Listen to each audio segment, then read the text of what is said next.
everyone, I'm Toni Lontis and this is the Everyday Business Show.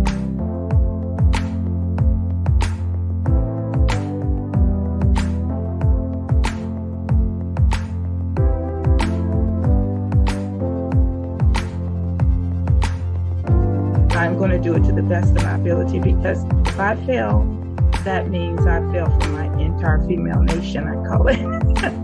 Is that possible? That was the question for myself. And it is absolutely possible.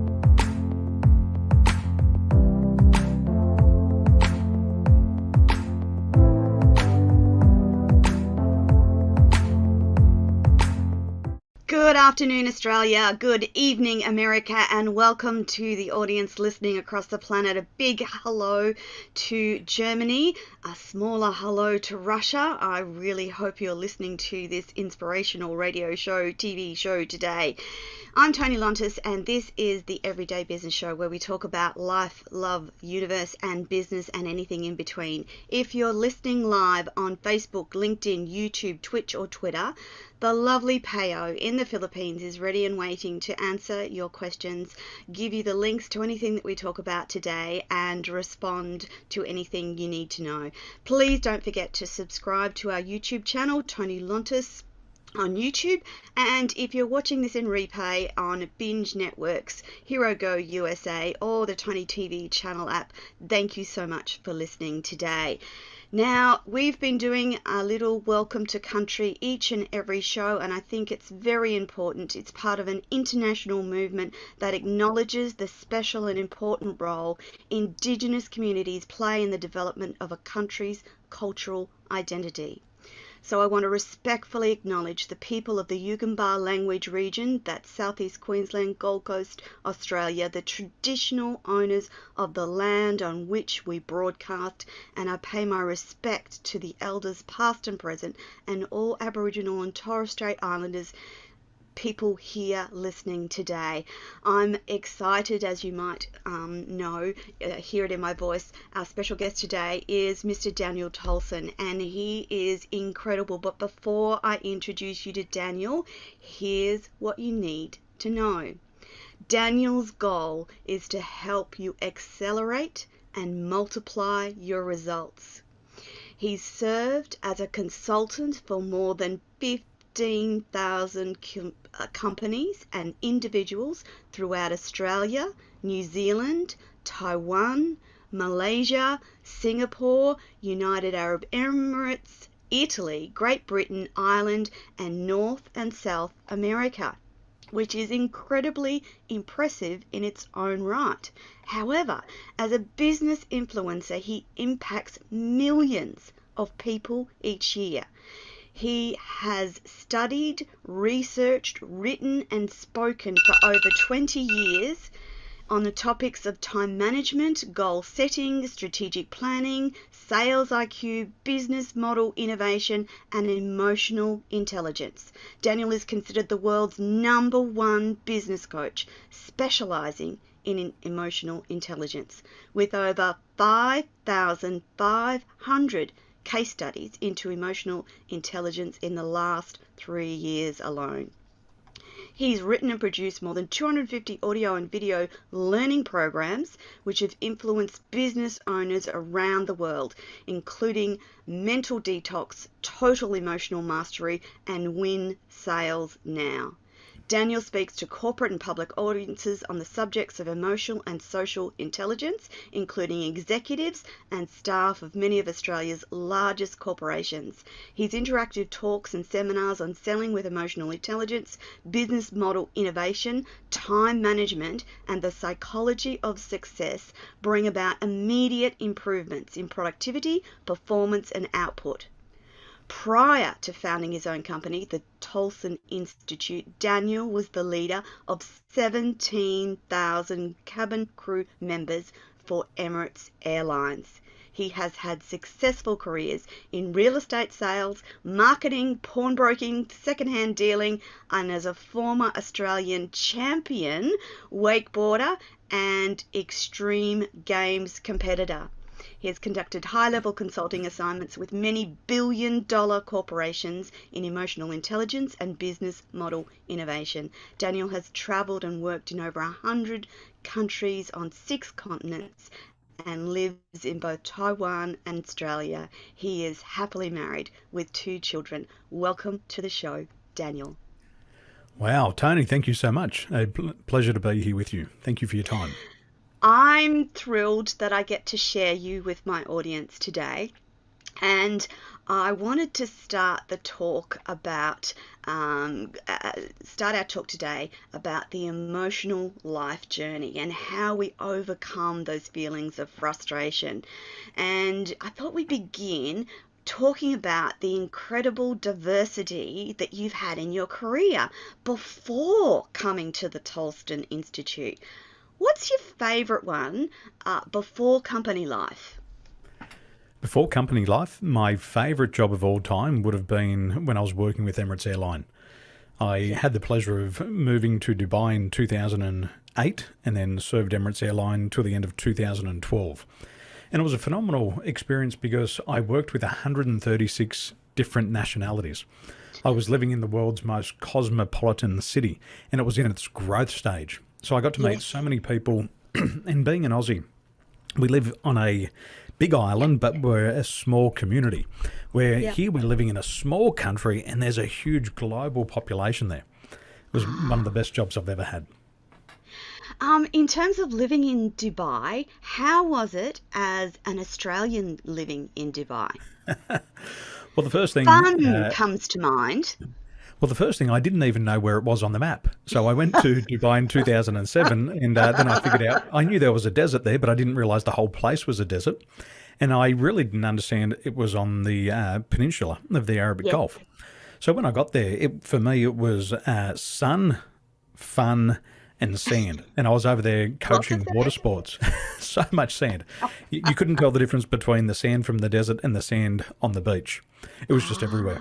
So I went over there and I had a great time, and I was coaching expatriates and the locals how to wakeboard. Being a former Australian champion, they wanted the best of the best there, and they brought me over, and I had fun in the sun. Beautiful time.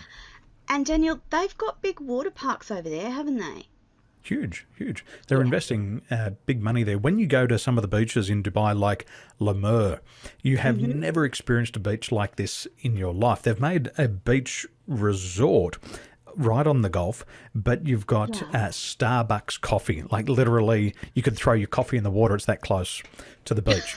You've got water parks right on the beach. You've got movie cinemas on the beach, restaurants on the beach. So it's like the world's 5-star beach. It's phenomenal. I've never seen anything like it in Australia. You can't compare it to our beaches because it's totally different. Yeah.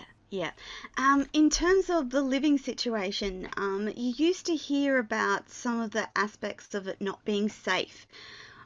What did you feel though, Daniel, from your perspective? Well, the first thing that comes into mind in terms of living aspects, the first time I went to Dubai, I lived in my girlfriend's apartment. And then a couple of years later, I met my wife, and she lived in the exact same apartment building. So I felt like I was just in the wrong room for a couple of years. Oh, that's funny. in terms of safety, my wife and I, we had a long distance relationship, and I lived 800 meters down the street from her. However, at 55 degrees in the summer, it was impossible to walk 800 meters. So I'd have to catch a taxi 800 meters down the street. Now, you couldn't comprehend that in Australia. No. But that being said, it's safe. The rules are tough, and people know the laws. So if you mess with the law, you're in trouble. It's zero tolerance. There's no drinking in public. There's no being drunk on the streets.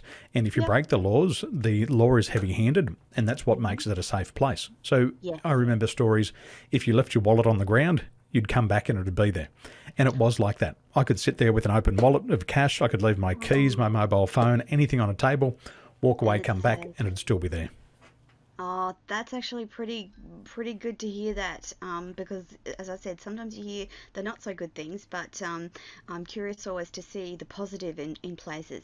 Now, I want you to tell the audience about the reasons that led to the formation of your company and what you were doing at that time, because it's a great story.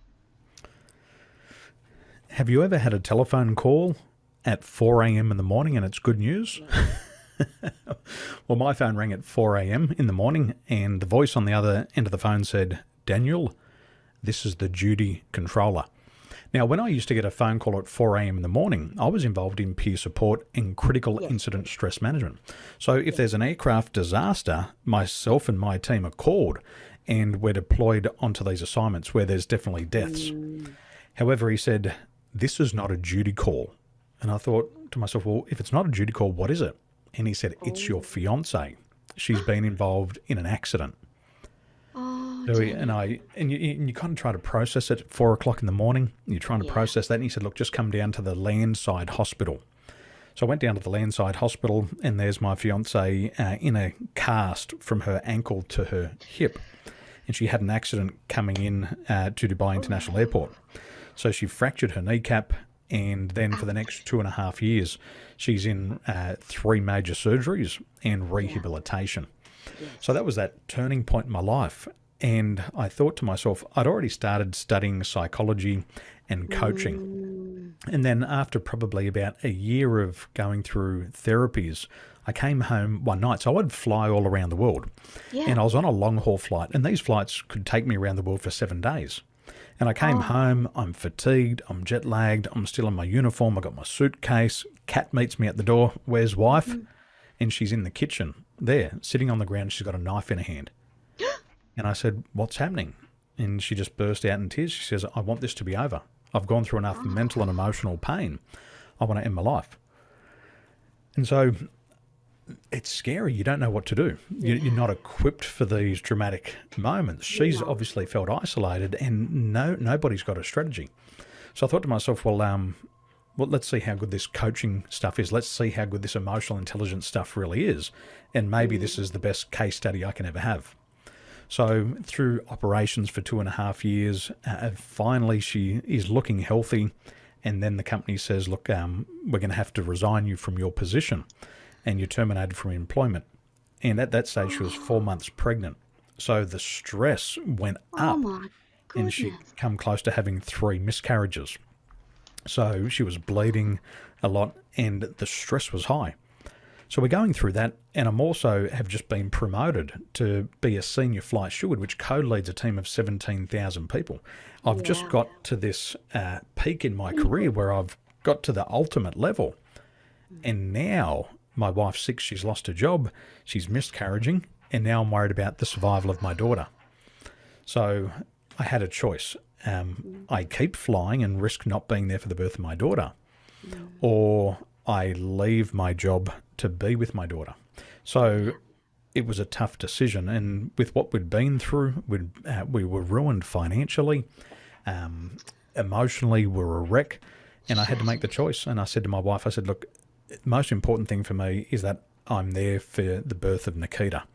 But it means I've got to leave my job." So we've got no income.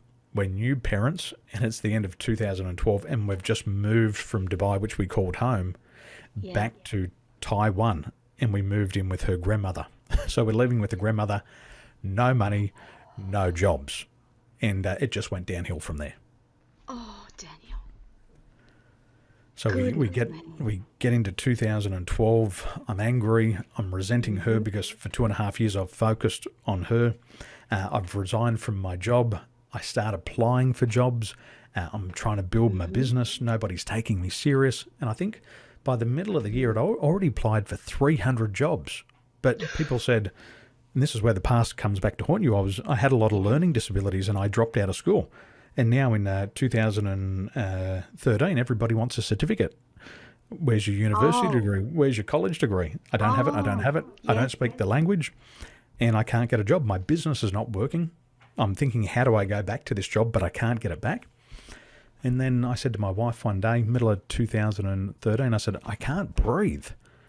And she said, "What's wrong?" I said, "I don't know." I said, "It must be a lung infection." That's all I could think of. So she took me down to the hospital. They did their x-rays, did their scans, and they said, "Mr. Tolson, your lungs are fine. It's all in your mind." Ouch. And I thought, oh my gosh, with everything that I know about emotional intelligence, you're telling me it's in the mind. So they say, you need to go and see the psychologist. So the psychologist said, Daniel, with everything you've been through, you're depressed. You're angry, which is a sign of depression, and you've got this extended sadness. You're grieving the loss of that life you had. You're grieving the loss of your career. You're grieving the loss of your income. Your business is not working. You're depressed.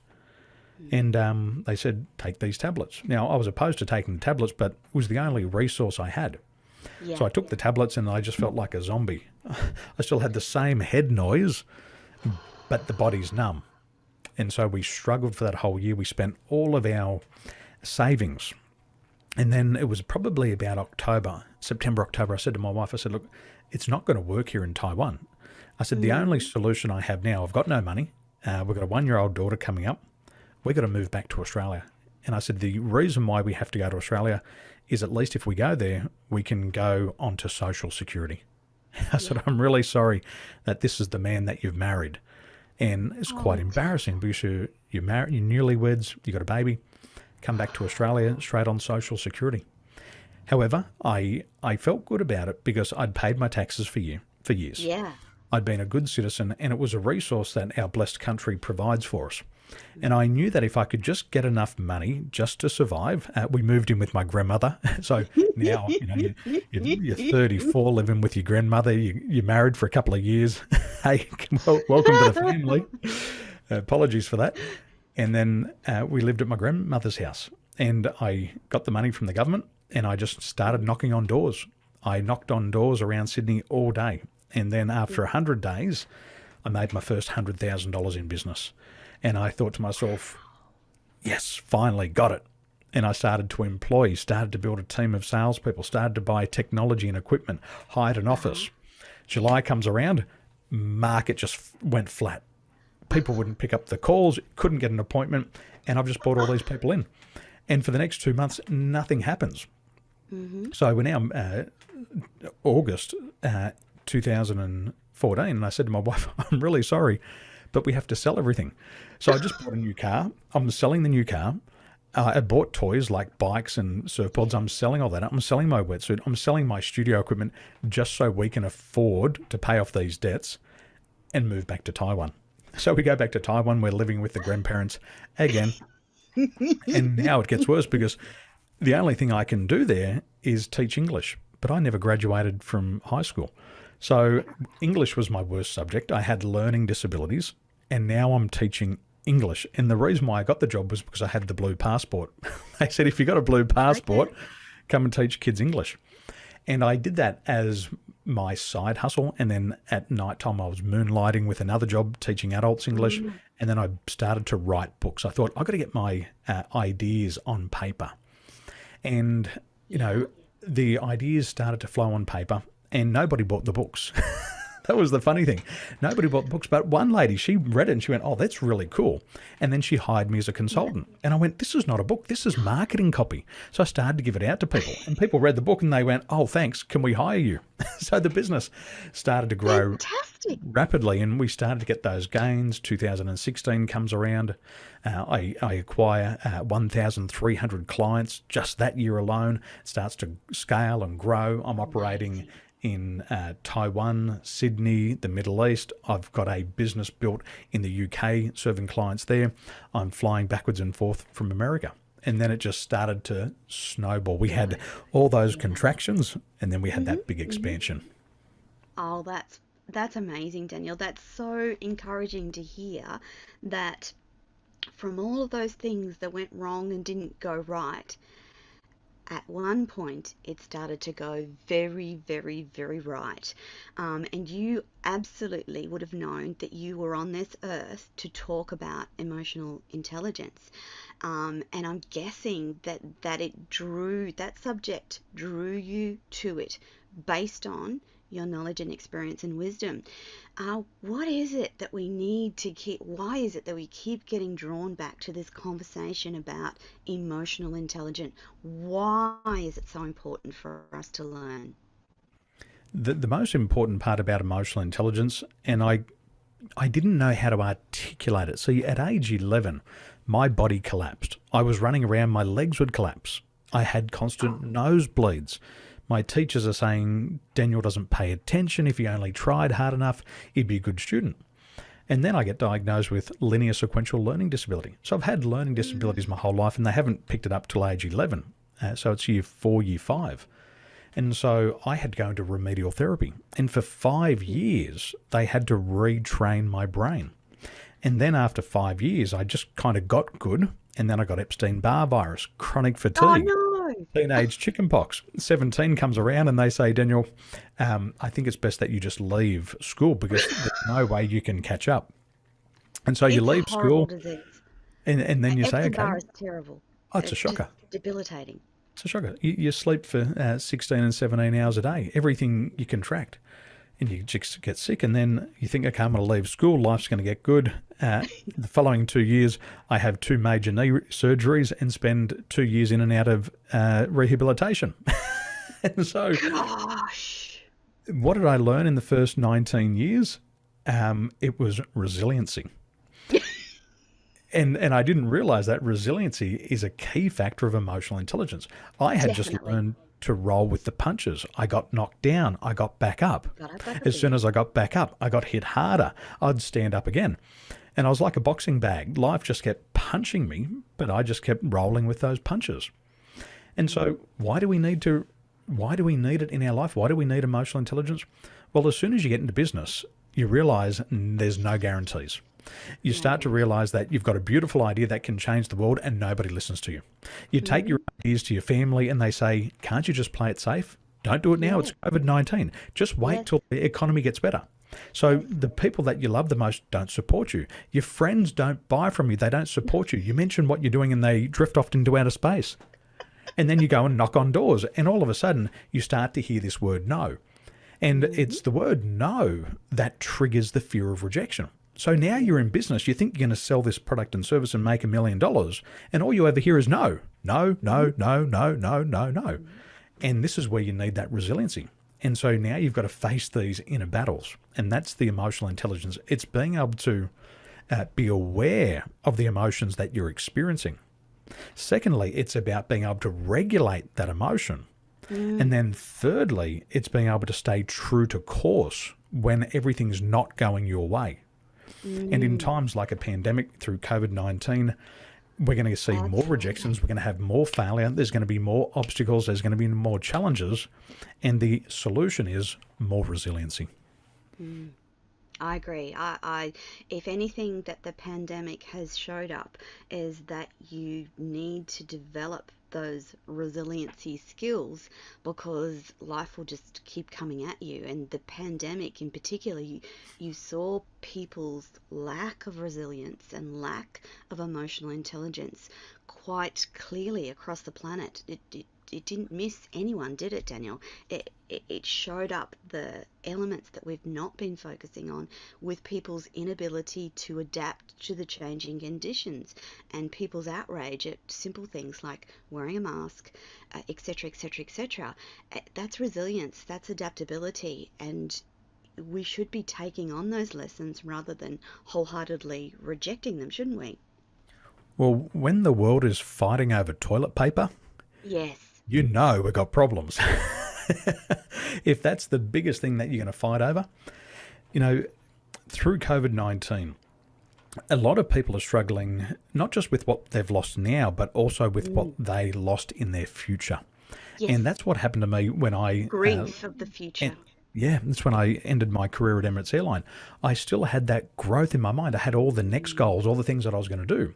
But I walk away from the job and then I grieve the loss of my future. And that was painful because everything that I wanted, everything where I was going to go, now doesn't exist anymore. And I've got to reinvent myself. So you ask yourself the question, who am I? What value do I bring? Do I have as much value as I actually thought I did? Yeah. And then the fears, the doubts, the second guessing creeps in. But you've got to stay true to course. And there's no external answer. The answer's got to come from within. Nobody can tell you what to do. You've got to find it within. Absolutely. Daniel, with all of the bad times, you've also experienced incredible success. And I'm wondering if you can quickly share with us your 5 principles of success. That would be a whole show in itself. But for the audience today, can you just quickly share those 5 principles with us? I'll I know it's a summarize. big ask. I'll summarize my book, The 5 Principles of Success, and we'll do it on 5 fingers. Yeah. When I looked at the lives of successful people, all successful people did 5 things. First of all, they were very clear on their outcomes. They knew what they wanted in the immediate, short, medium, and long-term future. And they were very clear on that.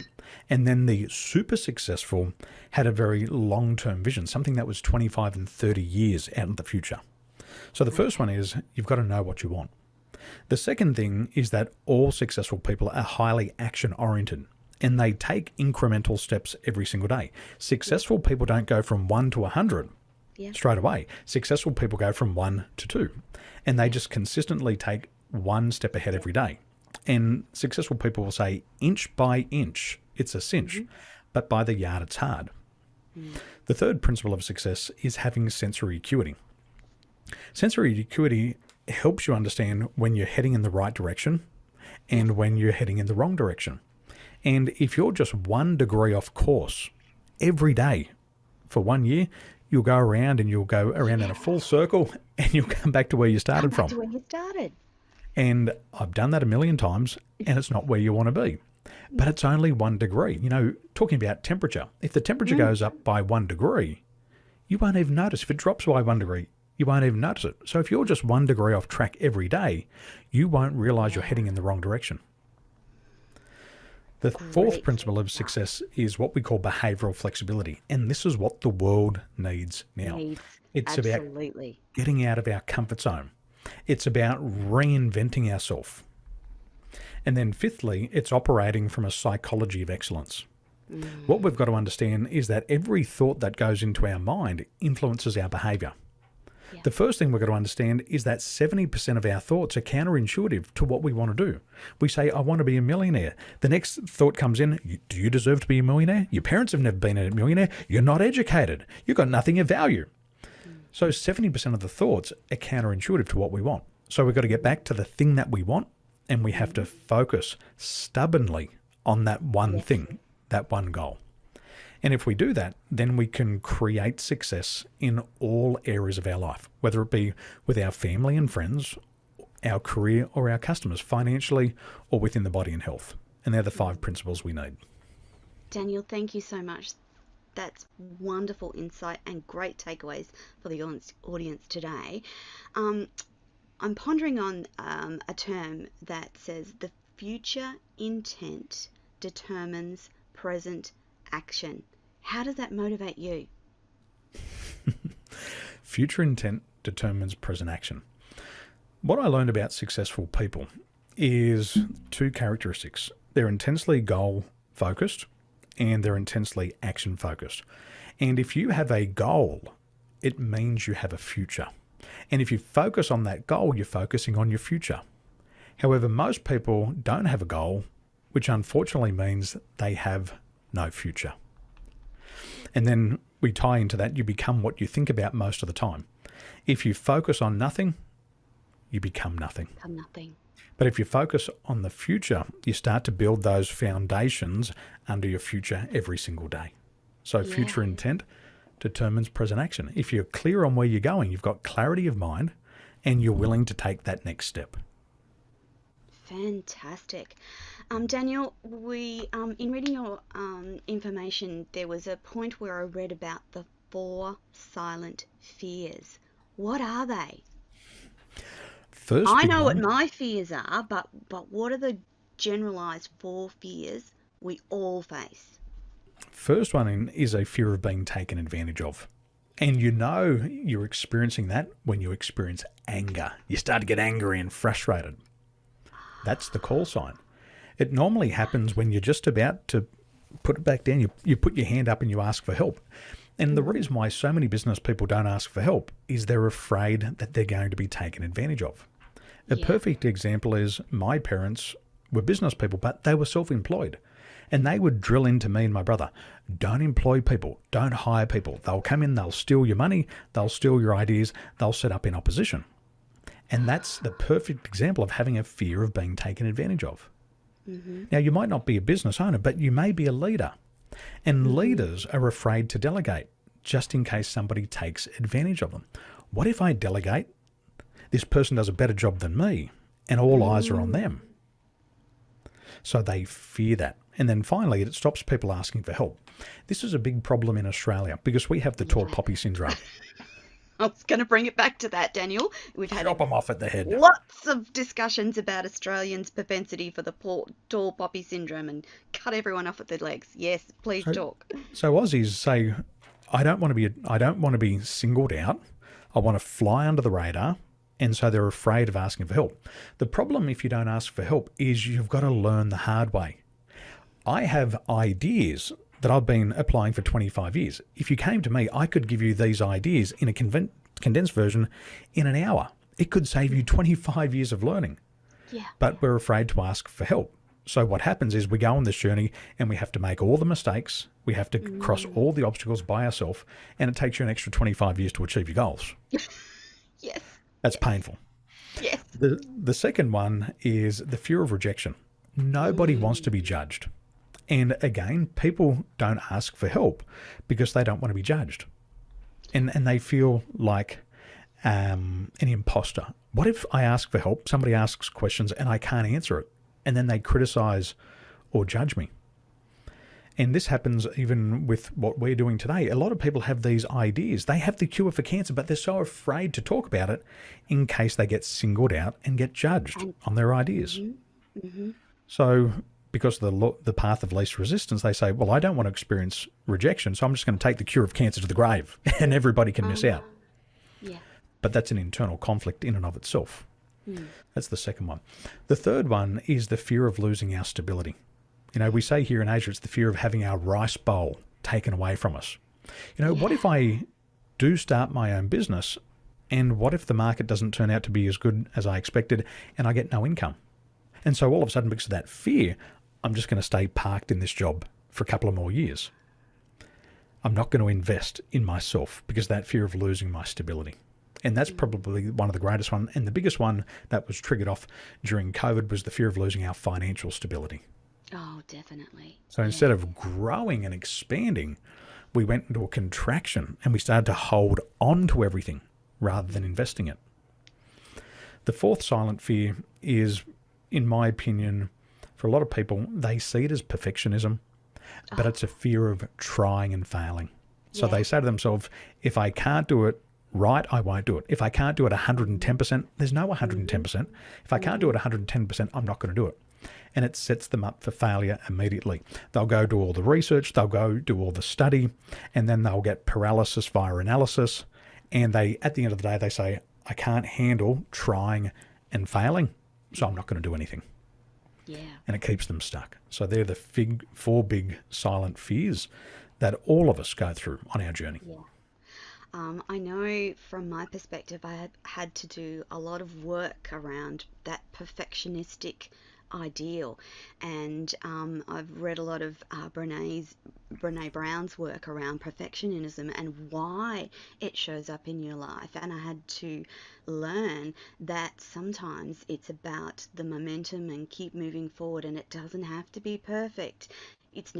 Life is never going to be completely perfect, so just show up, keep going, keep doing it, and it will get better as you go along.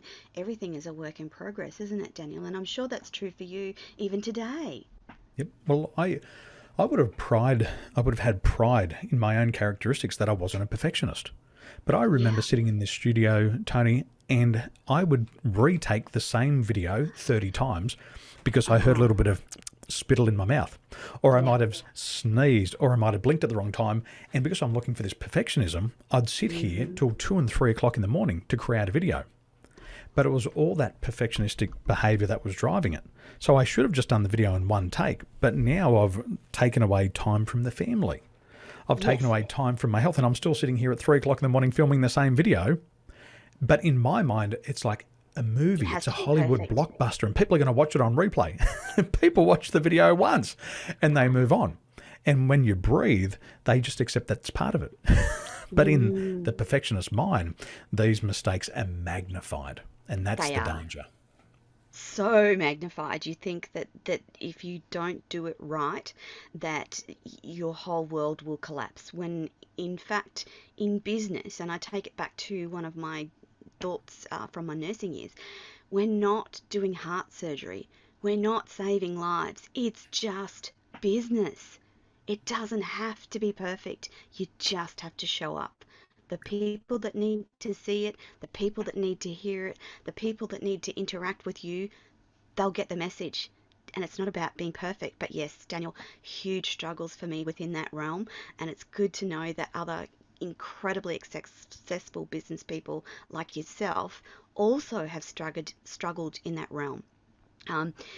One of the other things that I found interesting when I was looking through and prepping for this interview was how you're using artificial intelligence to predict personality characteristics. Now, I have a great and abiding passion with technology, and in particular artificial intelligence. And indeed, on Saturday in Sydney, I listened to a guy talking about our digital twin and the concept that artificial intelligence could replicate us, our thought patterns, the way that our personality works, etc., etc., and they could respond and work 24 hours a day, and you could just do your normal whatever hours you did, and your digital twin would continue, particularly in business, running your business. So I'm really excited to ask you this question. How does artificial intelligence, how do you use it to predict personality characteristics? We use it in a small area just for emotional intelligence. So we've got to understand the community. The communities we live in, 85% of people claim to be emotionally intelligent. 85% of people say, I'm emotionally intelligent. But the truth is only 10 to 15% of them actually are. Now, what causes that? Wow. Isn't that scary? Wow. So what that is, it's a bias. So if I think I'm emotionally intelligent, then I'm biased. But the statistics show us that only 10 to 15% are. So in the past, what we used to do, we used to use a paper-based assessment to measure emotional intelligence. So you would ask somebody to sit down, go through a paper-based assessment, and then would calculate their levels of emotional intelligence. But you're going to produce inconsistent results if 85% of the population think they're emotionally intelligent. Now, the first pillar of emotional intelligence is self-awareness, and it's having an accurate self-concept. And most people don't. So the beautiful part about this technology today is on your iPhone, you install an app, and then you can count from 1 to 100. You can read a page of the newspaper, and then the technology measures the brainwave frequencies coming out of the voice. So like sunlight, UV rays, they're invisible. Microwaves are invisible. Radio waves are invisible. But through this technology, it measures your brainwave frequencies. And each emotion has its own frequency. So love has a frequency of 500 hertz. Shame has a frequency of 30 hertz. And you can measure it in the voice. So you get a voice recording, 90 seconds, and it can measure 1,441 emotional triggers. Now, the beautiful part about these emotional triggers is that these emotional triggers are active in the amygdala, which is a part of the brain that stores emotional memory. So when I'm using this AI technology, I can map out somebody's emotional life journey from the final trimester in the womb. Oh my God. To their current age. This is incredible. So I can see if there's where the traumas have been in these people's lives, and we can target that key area for therapy. Now, based on these, that's amazing. It's phenomenal. Based on these 1,441 triggers, I can also predict the people who have contemplated suicide. So when people come in, I can look at their emotional graph, and it tells me who has or who has not considered suicide. And I can target that as a thought. It also shows me their personality types. And there's 9 different styles of personalities on the Enneagram. And it tells us which of the Enneagram styles you are. And then once we've got that, you know who you are. And there's no bias. Because you might have counted to 100. You might have read a page in the book. You've said nothing. You've answered no questions. It's based on your frequency. And I know one of your other guests has talked about frequency before. Yes. Now we map it using AI. And Yes. our clients are totally blown away. They say, Daniel, this has brought back into our conscious awareness traumas that we have repressed for our entire life. And it's a Powerful beautiful piece of stuff. technology. Daniel, now I'm getting really excited. So how do people connect and get access to this piece of technology? Come and visit me, danieltolson.com. Come straight to my website, say hello, Fantastic. write me a message, and come and learn about what we're doing. I've got it here. It's called please. a mind report, and it tells us how our brain is processing emotions. It tells us about our stress. It shows us our emotional life journey, our characteristics, our frequent and core emotions.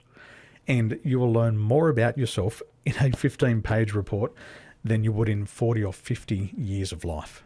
It's phenomenal. Daniel, that's powerful stuff. And I get incredibly excited about where technology is taking us in terms of our ability to really understand what drives us, and the end result of that is, of course, we have humanity living and vibrating at a higher level. We have greater outcomes, we have less of the bad stuff, and I like to actually believe that that's where we're heading as humanity.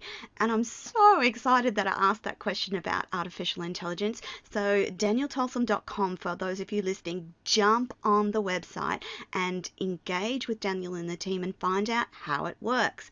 Now, before we run out of time, I wanted to talk, you've got a program called Explode into 2022. Can you tell us about that? Future intent determines present action.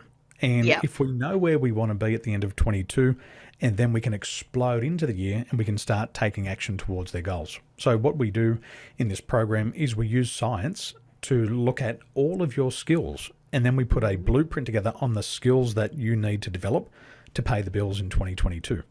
And a lot of people, they make the mistake, they can spend a whole year developing the wrong skill. And at the end of the year, they go around in a circle and they come back to the beginning, where we will use like a scientific report, and we'll have a look into people's core competencies. There's 25 universally recognized skills, and these are the most important ones for success in personal and professional life. And you've got to discover which is the one that you need to develop this year, and then you put your blueprint into place. And the interesting thing is, if you just improve your performance by 1% per month, because the compounding effect, by the 10th month, by October this year, you'll double your performance. Now, if you double your performance, most people also double their income. So we're teaching them how to develop themselves, and the reward is financial. So you go in, you work on yourself, you become more valuable, and because we live in a society that rewards contributions, then you start to make more money. And that's what we want. We want to explode into 2022. Definitely. Part of what Daniel wants to do is for people to absolutely rise up and live that abundant and beautiful and wonderful and fulfilling life, and that vision for your own life is completely unique to you. Like, Daniel's and my visions are not the same, but we're both working towards our best results and being our best selves. Daniel, the Explode into 2022 is available for anyone. It's not just about business, it's about anyone wanting to increase their success in life, generally speaking. Yep. One of the things with goal setting is the master skill of success. Goal setting also includes time management. And if we can't manage our time, we'll never be able to manage our life. So it's understanding how we should be using our time. So if you're just beginning on the journey, I can help you. And if you're already successful, we can help you become more successful and show you how to explode into the new year. Yeah. Daniel, you also work with people from across the globe. So this is not just Australian specific, it's not American specific, it's across the whole globe, isn't it? It is. I consult with a multiple billion-dollar business in America. I've got companies that I'm working with in India. I've got companies I'm working with in Australia, Taiwan, Malaysia, United Arab Emirates, and also the United Kingdom. So I'm very blessed to work across fields and also across the globe. I'm curious, is Taiwan kind of a central space have a platform basis? So is it kind of central from your perspective to reach out to the globe from Taiwan? I know that your wife's got background in Taiwan. Yeah? Central to my spirituality. Okay. The most important part. So people say, what's Taiwan like to live in? I say, it's loud. Yes. Now, I can't speak the language, but it's interesting. I've actually started to speak Chinese in my sleep. My wife woke me up the other night. She said, husband, what are you doing? She said, you said, Bushanida. And I said, I don't know what I said. She said, you've been speaking Chinese in your sleep. So Oh my Taiwan goodness. is central for me, for my spirituality. I believe Taiwan and Dubai are my two belonging places, and I just feel Yeah. really at home in these two areas. And that enables me to serve the world from here because I have peace of mind. That's the key thing for me, peace of mind. Yeah. Daniel, how did you discover the concept? How did you discover that those two places were your belonging places? I'm really curious about this because whilst I love Australia and call Australia home, there's often other places that I've been in the world where I just felt drawn to those places. So I'm wondering about how that conversation happened, or how that you gained that knowledge that Dubai and Taiwan were your belonging places. I think it was from growing up at school and being told I was weird and I was different. Now, I didn't understand that that was actually a compliment. And Yeah. so at age 22, I went traveling, and all those things that people say, Daniel's weird, he's strange. I started to get rewarded for this different personality outside of my own country. And I think it was a bit of that tall poppy syndrome. I was a three-time state champion athlete. I was an Australian champion athlete. I was an extreme games competitor. I wanted to be the best, and that wasn't welcomed where I was living. So I went to travel, and all of a sudden I got rewarded for these characteristics. I went to the UK. I went to America. I went and lived in the United Arab Emirates, and people welcomed that. And I was talking to my mum one day about it, and she said, she goes, you read the Bible, right? And I said, yeah, you made me. She said, well, you remember Jesus? And I said, yeah, it's hard not to. And she said, well, in the Bible it said a prophet has no honor in his own land. And she said, son, you might just have to travel the world, and one day when they're ready for you, then it'll be time to come back. Wow. So I Wow. think it's part of my journey to live in a Muslim culture, to Yeah. live outside of the world, to live in Asia. And then when I do come back home eventually, they'll be ready for me. I'm ready for them. They've just got to be ready for me now. That's amazing that you say that, because I often get asked why I base my business in the US, why I use US platforms. So as you know, you've heard TJ before the show, they're situated in Texas in the US. I have to say it's completely empowering to work with a team at BBS from Texas, because they love what I do. They encourage me each and every week. And sometimes you don't get that in Australia. People, they either don't take you seriously, they don't give you value where you give immense value, and they devalue what you do as a nonsense.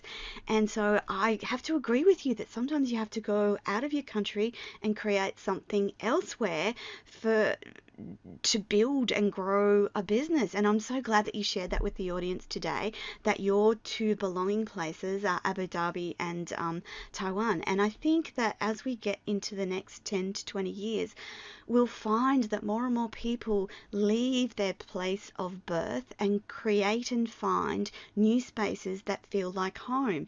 For instance, the first time I ever travelled to Scotland, I remember gliding in the plane, landing into Edinburgh airport, and the hairs across the whole of my body stood on end. And I thought, oh my God, I'm coming home. I'd never been to Edinburgh before, and I was curious to ask you about that belonging, because I'm wondering if you get the same bodily sensations when you're in either place, that, oh my God, this is home. Yep. When I landed in to Dubai International Airport for the first time, and I walked out, there was two things I smelt. The first one was BO. Okay, I'm going to keep walking. The second one, it was like a sense of familiarity. It was like there was something, it was in the air, and I went, this is right for me. And then my whole time in Dubai, I started to grow as a person. I started to show my true personality. And I didn't feel I had to hide anymore or hold back my views or my beliefs. And then people went, wow, this is fascinating. So instead of being punished for being different, you're rewarded for being different. Yeah. And even here in Taiwan, I've done some great presentations on the stages of 500 people at a time. And they welcomed the new ideas. They spoke to me. They lined up to have photos. They were fascinated in it. Where I could speak to an audience of 500 people in Australia and they won't say anything at the end of the presentation. Now, nothing against Aussies at all. No. We love Aussies. It's just where you belong. Different. You got to, you know, the Maoris call it a tudonga waiwai, and it's your belonging place, and you must return to your belonging place. And for some of us, and we've got to remember, we are not a tree. We are not rooted into the ground. Yeah. We're like butterflies. We're free to travel and get the nice little bit of pollen from any plant we desire. Mm-hmm. Yeah. Well, we're free to travel almost now, really. It's been 2 years of hardship. 2 years. Can I tell you a story about travel before we go? Yes, please. So one of my skills that comes from having learning disabilities is having the ability to use hypnosis very, very well. And I've hypnotized groups of 500 to 1,300 people at a time. And my wife, she loves to travel. She says she's Gemini and she's got to travel, but she can't travel. So the other day I said, where do you want to travel? She said, I want to travel to Australia. And I said, well, let me do a hypnotic journey back to Australia. So I got her to fly up in the air. She floated back to Australia. And I know she loves roast chicken. So I said, now I want you to imagine floating into Woolworths and seeing a roast chicken for $6.98. Yes. And she's in this regression and she's imagining the smells of a roast chicken at Woolworths. And I said, now go to I aisle can smell that now. You've described that. It's a distinct smell. Woolworths hot chooks. And she's there, and I said, now go to aisle 1 and grab the bread. And I said, and as you're coming past the cosmetics, pick up a bottle of lube and some condoms. And she woke up and said, husband, you're disgusting. And I said, but was it a good regression? And she said, it was the best, just for the last bit. Oh, well done. Well done. Daniel, before we run out of time, I want you to quickly tell the audience the best ways to connect with you. I want you to explain to them where they can get your book, 5 Principles of Success, and how to get involved with the Explode 2022. And then finally, your tool for the artificial intelligence of people as well. Yes. Best place, come straight to my website, danieltolson.com. All the links are on the front page. And if you just go Daniel Tolson Explode into 2022, you'll see a link there to join the next event. And if you're on Facebook, come and join my group. It's called Accelerate and Multiply.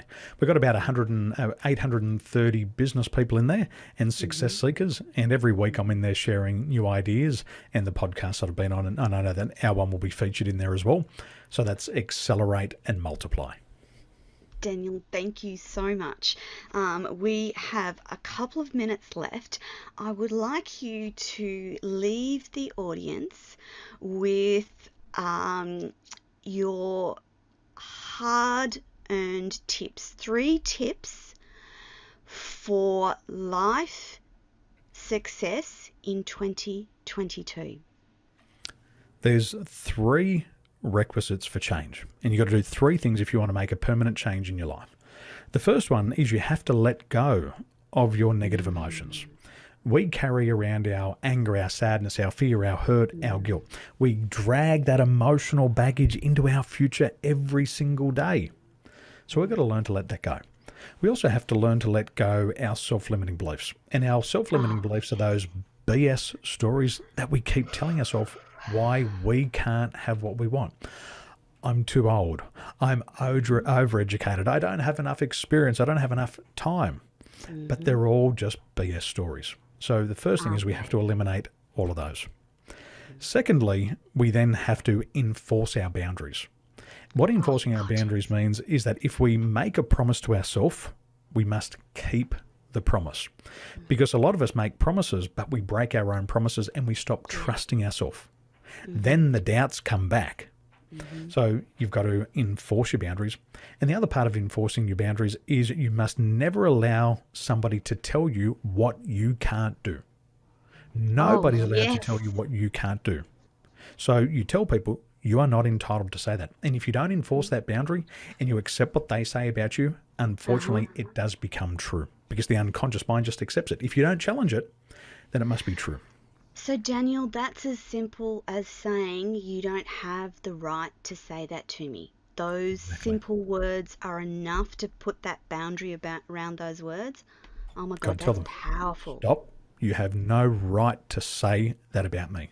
You are not a soothsayer. You're not doing divination. You're not going to walked in my shoes. You haven't lived my life. You don't know who I am and what I'm made of. Yeah. And then thirdly, what you've got to do is you've got to take action. And you must take action every single day, and it just reinforces where you're going. And success is not something that you do once. It's something that you repeat multiple times.